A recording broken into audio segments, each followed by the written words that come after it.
Gracias, congresista Lapa. Tiene la palabra el congresista Narváez Soto por 4 minutos.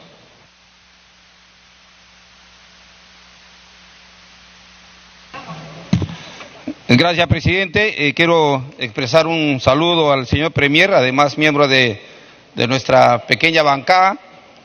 Acá lo extrañamos y ahora hemos escuchado a muchos colegas que también un poco le han dado de todo, ¿no? Pero creo que estamos acá como todos, como congresistas y como peruanos, queriendo lo mejor para nuestro país. Y la única forma de poder llegar a un resultado positivo es el diálogo, no hay otro camino. No es a cabezazos como vamos a resolver los problemas del país, sino dialogando. Quiero hacer un breve resumen en Ancash. En el tema agrario yo sí quiero decir que sí hay un avance.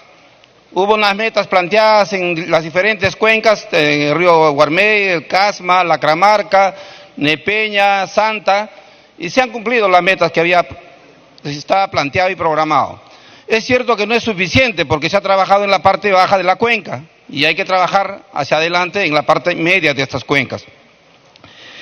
En el tema de salud, ahí sí tuvimos un problema un poco extraño, y era que se licitó por obras por impuestos el hospital de Guarmey, ¿no es cierto?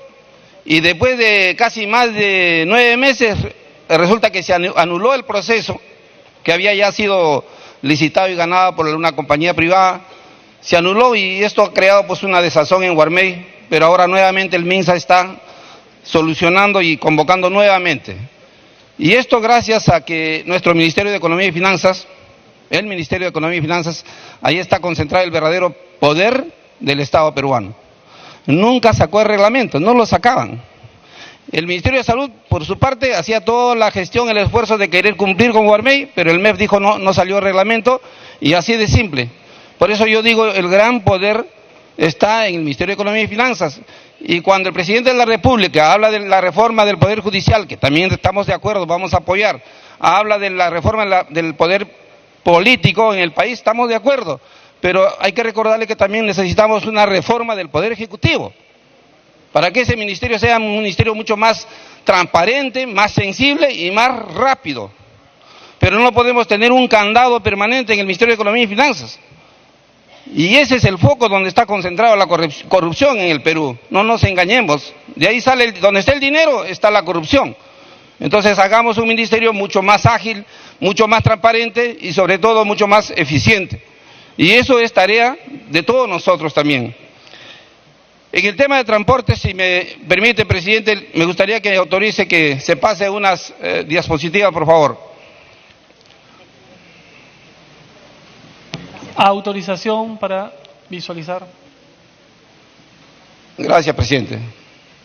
Mire, mi querido ministro de Transportes, ayer hemos estado en la comisión, pero esta es la carretera Casma-Huaraz. Es la carretera que une la sierra de Ancash con la costa de la región Ancash, una región con 20 provincias. Y esta carretera se perdió durante el Niño Costero y hasta ahora no se ha rehabilitado. Acá en el informe que han presentado ustedes habla de conservación de vías, pero esto es una cosa de trabajo rutinario de todos los años. Pero nosotros estamos queriendo que se recupere lo que teníamos antes. Y eso, por favor, le pido que esto es urgente porque es increíble el viaje ahí. Me gustaría que un día vayamos, ya le he invitado para ir, ministro, para que vea. Viajar en esa zona es bien complicada y son 20 kilómetros, no es mucho tampoco, pero quisiera que eso, por favor, se cumpla. Siguiente, por favor. Esto sí es una denuncia, no sé dónde está el ministro de Vivienda. En Cosco, Chimbote, en Cosco, se han construido esos módulos en la arena y se está hundiendo. Las viviendas se están hundiendo, lo que se ha construido se está hundiendo porque se ha hecho en la arena, con cimientos que apenas son de 15 centímetros. Esto es una estafa que se ha hecho a la población. Y la municipalidad, que juntamente con Vivienda trabajaron haciendo una relación de los damnificados, el día que se hizo los módulos lo entregaron no a los damnificados, sino a amigos. Si el ministro de Vivienda va ahí, señor Premier, yo le pido a usted directamente que disponga una investigación sobre esto, va a encontrar que hay viviendas que hasta ahora nadie lo habita. Unas porque recibieron gente que tiene casa en otro sitio y otras Tiempo adicional. Y otras viviendas no lo habitan porque la vivienda es una amenaza para el que pueda vivir ahí. Así está. Entonces se necesita que esto se investigue, que se denuncie y se mande preso a esos responsables. Y esas empresas que han hecho sus trabajos nunca más deben contratar con el Estado. Tenemos que actuar así con fuerza para luchar contra la corrupción.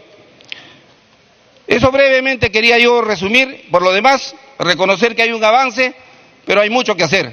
Y en la reconstrucción no lo vamos a resolver tan pronto tampoco. Lo de Ica hasta ahora sigue todavía en proceso. Así que a un gabinete nuevo que apenas tiene 5 meses, tampoco no le podemos pedir que resuelva en 5 meses todos los problemas de la reconstrucción. Hay que tener paciencia. Pero en julio, premier del próximo año, ahí habrá la ocasión para decir lo que tenemos que decir. Gracias. Gracias, congresista Narváez. Tiene la palabra el congresista Galván Bento por 3 minutos.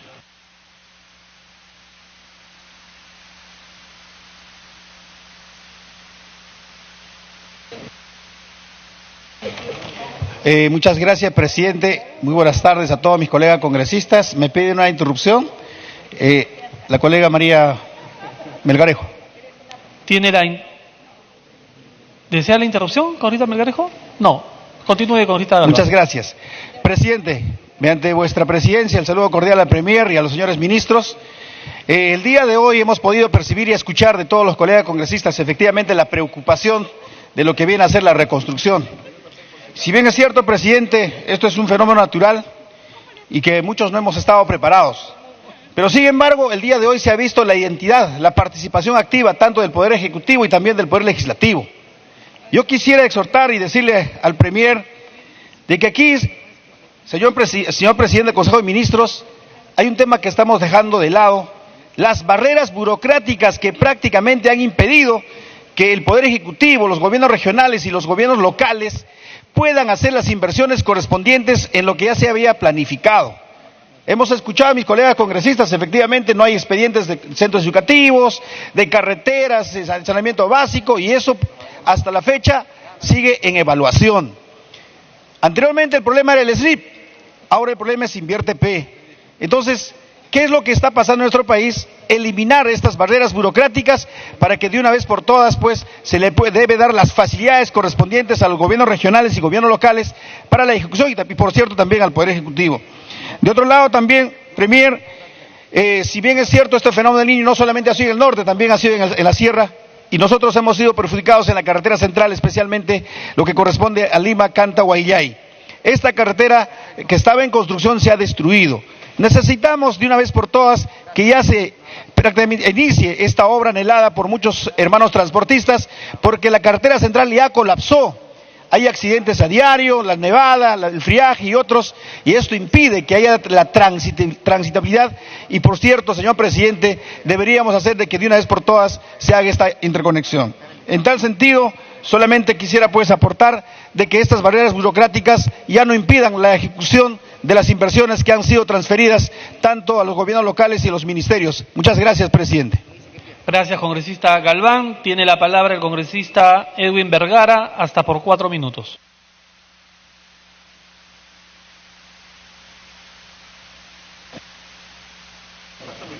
Gracias, presidente. Quiero saludar al ministro, al premier y a los ministros de Estado. Si hay lecciones que tenemos que aprender del fenómeno del niño costero, presidente, son 2 cosas importantes. Primero, que el fenómeno va a regresar. Y segundo, que no estábamos preparados. Por eso, presidente, quisiera preguntarle al premier y al ministro y al presidente Vizcarra si estamos preparados para el próximo fenómeno del niño costero del 2019 o 2020. ¿Estamos preparados? ¿Realmente hemos hecho un trabajo de descolmatación, de prevención? ¿Hemos reasentado las familias que viven en las riberas del río? No, presidente. Si eso no es así, presidente, pregunto, ¿qué vamos a hacer? Porque yo me resisto a creer, presidente, de que esto está bien, de que nos enseñan figuras, nos enseñan paisajes bonitos, pero cuando uno va a las zonas, al Lurigancho Chosica, Carapongo, a Huachipa, a la Quebrada Carocio, a Santa Rosa de Quibes, vemos que el tiempo se ha detenido. Vemos que no ha pasado absolutamente nada. Premier, este Congreso los quiere ayudar. Trabajemos juntos. ¿Necesitan una norma? ¿Necesitan una ley adicional? Pues tráigalo. Y nosotros lo vamos a trabajar como prioridad número 1, presidente. Presidente, en el fenómeno del niño, solamente en Piura trabajaron 3.600 personas pertenecientes a las Fuerzas Armadas. Propongo, ¿por qué no nuestras Fuerzas Armadas no empezamos a trabajar con ellos mientras se hacen los expedientes técnicos, en prevención, en descolmatación, que eso no es gran ingeniería, pero si tenemos el personal, presidente, ¿por qué no los usamos? ¿Por qué no hacemos un trabajo integral? En el río Rímac intervienen cerca de 4 o 5 instituciones. Interviene el ANA, interviene la Municipalidad de Lima, interviene la Municipalidad de Chosica, interviene el Ministerio de Vivienda. Presidente, hemos tenido cerca de 3 días sin agua en Lima y casi se genera una tragedia. Les hago una pregunta. ¿Qué va a pasar con estos relaves de Tamboraque si es que no aprovechamos este fenómeno del niño para darle una solución integral? Si Tamboraque tiene contacto con el río Rímac, va a ser una tragedia, presidente. Y es una tragedia que no lo vamos a poder solucionar, porque si en 3 días casi colapsa Lima, yo no me imagino no tener agua, por lo menos en unos 5 o 6 meses hasta solucionar ese problema. Por eso, presidente, creo que si tenemos información adicional a la que tienen los ministros, he visto que, por ejemplo, el señor Edgar Quispe está visitando las zonas, hay que reconocerlo, pero nosotros también. Si podemos compartir información para dar una solución integral de este problema, pues hagámoslo. No es posible que en Chosica, en Lurigancho, Chosica, haya familias que no estén empadronadas. Eso significa que no van a tener ningún bono de las casas, porque si no están empadronadas significa que no le corresponde nada. Presidente, trabajemos juntos.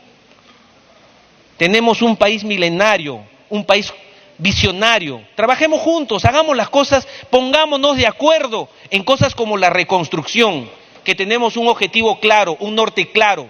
Hagámoslo por nuestros hijos, por nuestros jóvenes, presidente. Muchas gracias. Gracias, congresista Vergara. Tiene la palabra la congresista Luz Salgado, hasta por 8 minutos. Gracias, presidente. A estas horas de la tarde ya muchas cosas se han dicho, por eso que voy a ser muy precisa para que los señores ministros, a su vez que están aquí presentes, puedan tomar nota de la preocupación que existe en la representación nacional, porque somos nosotros quienes tenemos este contacto con el pueblo, quienes recibimos las quejas, quienes recibimos los pedidos y quienes tenemos que fiscalizar. Decía mi colega que el fenómeno del niño, que venía antes en una forma esporádica, ahora es recurrente, señor presidente. Y esto es algo que todavía no entra en nuestras cabezas. Esto ya no es un fenómeno. Esto es un cambio climático que antes venía cada ciertos años, desde la época pre-inca. Y por eso que nuestros incas se iban a vivir a los cerros y no ocupaban los valles. No, esto ahora viene por el calentamiento global, que todos sabemos que es una realidad, sino que todavía no la asimilamos. Estamos sufriendo un cambio climático y entonces tenemos que prepararnos a un cambio de toda nuestra vida y sobre todo a prevenir esta clase de trastornos que nos traen ahora que la temperatura aquí nomás en nuestras playas del Océano Pacífico suban. Y por eso se nos van también varias especies, pero a su vez hace que tengamos lluvias que antes no las teníamos, hacen que puedan darse una serie de temas que antes no lo preveíamos, pero ya los tenemos varios años. Y entonces, ¿por qué se ha creado el COEN? ¿Por qué se ha creado Defensa Civil? ¿Por qué se ha creado INDECI? ¿Por qué se han creado una serie de instituciones que para mí deberían ser una sola y con un solo dirigente para no entrar en esta serie de descoordinaciones que lo único que hacen es crear más problemas. Señor, en este Congreso nosotros hemos dado la ley 3831 y ha sido aprobada en el mes de julio. Esta es una iniciativa que la presentamos junto con el congresista Galarreta y espero que para este presupuesto ya se esté aplicando. ¿Se acuerdan de qué se trata? A través de su presidencia, señor, quiero decirle a los señores ministros que siempre hemos hablado de planes anuales. Y con esta ley lo que estamos diciéndoles, tiene que haber planes específicos. Planes específicos que tengan que venir ahora, que ya deben haber estado en el presupuesto que ustedes nos acaban de enviar. O sea, es que nadie va a hacer aquí una improvisación, sino que tienen que ver desde el gobierno local y el gobierno regional qué tareas tienen como prioritarias. Y esto es lo que vamos a fiscalizar, por si acaso, ¿eh? Esta ley ya se tiene que cumplir. ¿Por qué hicimos esto? Porque casualmente hemos visto todo este desorden de no tener un plan, nada más que el plan anual, pero no habían planes específicos. Y entonces uno no puede controlar mientras no hay planes específicos. Ahora sí, señor gobernador, ¿cuál es su plan específico para este año y que lo ha tenido que presupuestar? Y nosotros ahí podremos hacer el seguimiento de qué es lo que ha priorizado y qué es lo que ha presupuestado y cuánto es el dinero que se le ha entregado para ese plan específico. Si no le han entregado dinero, lógicamente no va a poder mostrar nada. Pero si ha cumplido con mandar su plan específico, hay responsabilidad en quienes manejamos. ¿Cuántos recursos manejamos? 25.000 millones de soles. Y hemos ejecutado solamente el 19%. Bueno, pues tarea para los congresistas, fiscalizar la ley 3831, sobre todo a mis colegas de provincias. Planes específicos de todos los gobernadores, de todos los alcaldes, porque todos tienen que presentar. Ya no solamente es el plan multianual. Tenemos, señor, que corregir cosas. Y esto tiene que ser una autocrítica. Hay recursos, ok, utilicemos mejor los recursos. Veo con preocupación que se está destinando 5.314 millones de soles para el financiamiento de las intervenciones, dice, incluidas en el plan integral. ¿Pero en qué se va a distribuir estos 5.314 millones de soles que parece que estuvieran en el aire? Yo creo que el ministro de Economía nos tiene que decir. ¿Qué se va a ejecutar con este dinero? Aparte del que ya le están distribuyendo a las autoridades subnacionales. ¿Qué prioridad le van a dar con estos 5.314 millones de soles, ¿no?, que están separando ustedes para la autoridad? ¿Qué proyectos prioritarios van a financiar y con qué criterio se han priorizado? Esta es una respuesta que yo espero que me la den porque esto está en el aire. Sabemos que han distribuido, pero estos 5.000 queda para la autoridad, ¿para qué? ¿Por qué? ¿Qué vamos a meter ahí? Colega, por favor. Esa es una de las preguntas. La otra es, nosotros encontramos una serie de deficiencias desde el diagnóstico, y eso le comentaba en algún momento al señor primer ministro, a través suyo, señor presidente, en la hora del almuerzo que nos encontramos, porque cuando hicimos una exposición frente al que antes fue el señor de la Flor, por favor, nosotros teníamos un reporte de INDECI, que lo he dicho en este pleno también, y el señor de la Flor tenía otro. Y en este reporte, que las cifras son totalmente diferentes, hablaban de una serie de daños en viviendas, colegios, establecimientos de salud, puentes, caminos rurales, carreteras, canales de riego, que INDECI había hecho con todo su personal y diferían totalmente de lo que manejaba el plan de reconstrucción.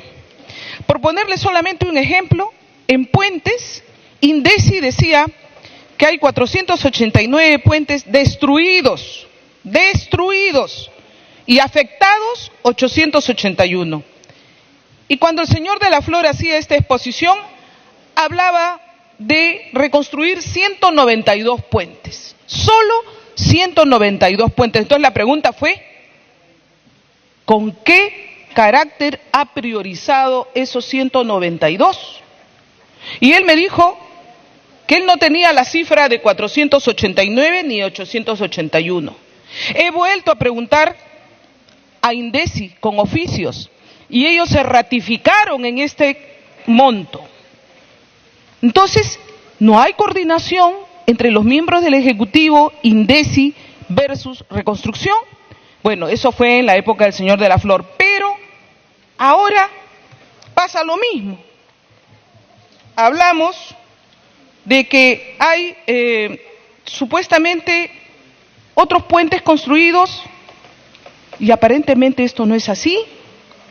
Hay contradicción nuevamente, hay contradicción en las escuelas que aparentemente no hemos inaugurado ninguna, pero también hay variedad en los montos. Solamente voy a agarrar el de Lima, el cuadro de Lima. Según la autoridad... Tiempo adicional. Sí, presidente, tengo los minutos también de mi colega González, que ya se fue y me dijo que los iba a utilizar. Gracias. Tiene tiempo adicional, congresista. Continúe. Gracias. La autoridad, ejecución en Lima. Luego se los voy a alcanzar los dos cuadros. La autoridad de reconstrucción nos da expresión de interés. Todos son de agosto, fecha de agosto. Expresión de interés, 213 millones. Expresión de interés, la PCM ahora 208. Bueno, no es mucho la variación. Ejecución, la autoridad nos da 62 millones. La PCM que el MEF le ha dado 16. Oigan, ahí sí hay diferencia. Se supone que los números tienen que concordar, porque no es lo mismo que me digan que han invertido 62 o que han invertido 16. Culminado, la autoridad, 23 millones. Culminado, el MEF, 0.3, que le ha pasado a la PCM. Si no tenemos las cifras claras, quienes estamos fiscalizando, Lima, algo está ocurriendo aquí. De repente, no hemos tomado la data de alguna institución o la otra, pero lo mínimo que tendría que hacerse al venir aquí es concordar esta información. No es lo mismo lo ejecutado, no es lo mismo lo transferido, no es lo mismo lo devengado, yo lo sé. Es más, he sumado todo lo devengado y es mucho menos entonces lo que se ha invertido, pero yo sé que muchas veces todo lo devengado no está informado y de repente está ejecutado y no han pasado los documentos, puede ser.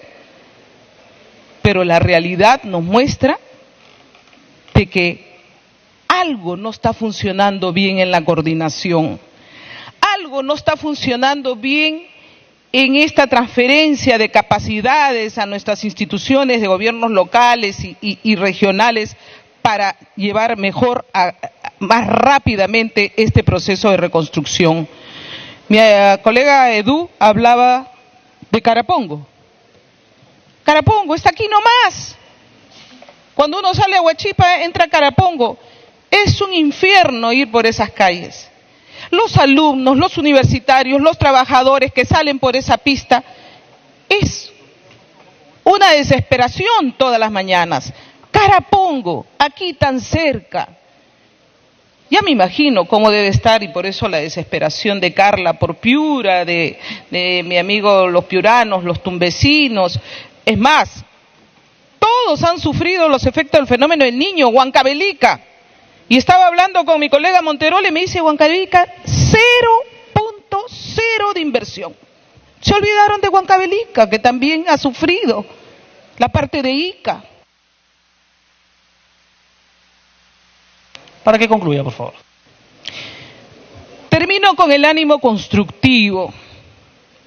Corrijamos las cosas. Yo espero que en el presupuesto nos hayan puesto los planes específicos. Eso nos va a ayudar mucho para controlar ustedes y nosotros. Y tener las responsabilidades de quienes nos han puesto los proyectos. Si hay problemas de transferencia en los recursos, en el MEF tenemos que decirle que nos digan con claridad qué es lo que está trabando. Me dicen que el PRONOIT no ha recibido ninguna ficha técnica y para eso habría pagado 10 millones. PRONOIT, no, sí pues, PRONIET. ¿Llegaron a pagar los 10 millones por fichas técnicas, por estudios de fichas técnicas y no se realizaron? No se llegó a pagar. Pero ahí tenemos que decirle por qué, porque por falta de esas fichas técnicas no te... Congresista, para que concluya. Concluye, señor presidente, y muchas gracias por su amabilidad, pero creo que estas reflexiones y estas discusiones son importantes para el país. No como nos enfrentamos unos y a otros con diatribas, sino cómo estamos construyendo país. Y esta es la forma de trabajar de los parlamentarios, poniendo énfasis en cada una de las regiones como han sido puestas aquí por cada uno de los congresistas. Esta es la forma de decir, no estamos de brazos cruzados, estamos haciendo nuestra tarea. Y sí, pues, algunos dicen cierren el Congreso, porque no se fijan específicamente qué está haciendo cada congresista. Y eso es a lo que yo reclamo, señor, respeto por las instituciones y cada uno a lo que tiene que hacer y hacer mejor su trabajo, nada más. Gracias, congresista Salgado. Tiene la palabra el congresista Ochoa Peso, hasta por 4 minutos. Presidente, me pide interrupción, si usted lo permite, el congresista. Congresista Tupto, tiene la interrupción. Estoy mendigando tiempo, señor presidente, pero bueno, ya voy a terminar. Yo quería aclarar una opinión del Instituto Crecer, quien dice que el actual gobierno ha sobredimensionado el impacto del fenómeno del niño costero. Al proponer la cifra astronómica de 25.000 millones de soles, ¿no?, que se ha destinado al programa de reconstrucción con cambios. Así también, en términos de impactos negativos a la economía del país, instituciones como el BCR ha estimado un impacto negativo en este fenómeno del niño un poco menos del 2.5%. Sin embargo, en comparación al año 1997, me refiero al fenómeno al problema del sur del país, el impacto era mayor al PBI, era del orden del 6%. Y el año 1983, el impacto era aún más, 11%. Es decir, este fenómeno del niño costero ha hecho menos daño a la economía que los fenómenos anteriores. La segunda interrupción. Sin embargo, presidente, yo lo que quisiera llamar la atención al gobierno, a través de usted, a procurar la máxima eficiencia en el trabajo. Es así, presidente, que los afectados en el norte del país suman más o menos 1.100.000 damnificados, para los cuales se va a intervenir a lo largo de este periodo la suma de 25.000 millones de soles. En el sur del país, el año 2007, los afectados llegaban a 722.000 damnificados, para un monto de más o menos 2.000 millones de soles. O sea, en el norte del país tenemos 23.000 millones de soles más de lo que estaba programado en aquella fecha del año 2007. Entonces yo para eso quiero hacer una propuesta rápida que tiene que trabajarse en fortalecer la capacidad institucional, la capacidad operativa de la entidad de esta autoridad llamada para la reconstrucción. Gracias, presidente. Gracias, congresista Tupto. Para que continúe, congresista Ochoa. Gracias, presidente. Presidente, algo no encaja bien en esta reconstrucción. Algo no cuaja. Algo debe estar sucediendo en esta reconstrucción con cambio. Pero lo que no nos dicen, presidente, por intermedio suyo al Premier, ¿cuál es ese cambio esperado con esta intervención? ¿Cuál es la diferencia entre la ejecución de todas las obras de infraestructura que se hacen en el país versus la infraestructura que se está haciendo en el norte con cambio?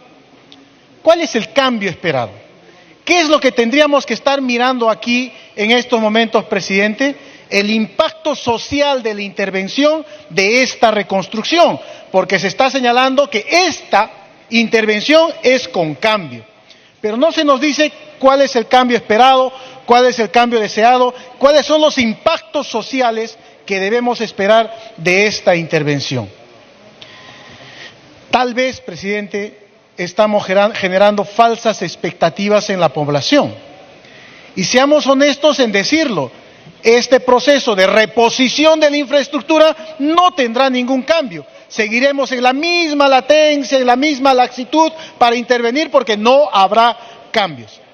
Y es que, presidente, lo que estamos viendo es que tenemos un ejecutivo, no porque sean el ejecutivo solamente, pero tenemos un ejecutivo empírico. ¿Por qué empírico, presidente? Porque no se hace visible lo programático. ¿Dónde está la planificación de esta intervención y transformación con cambio? ¿Dónde están los impactos que deberíamos estar discutiendo?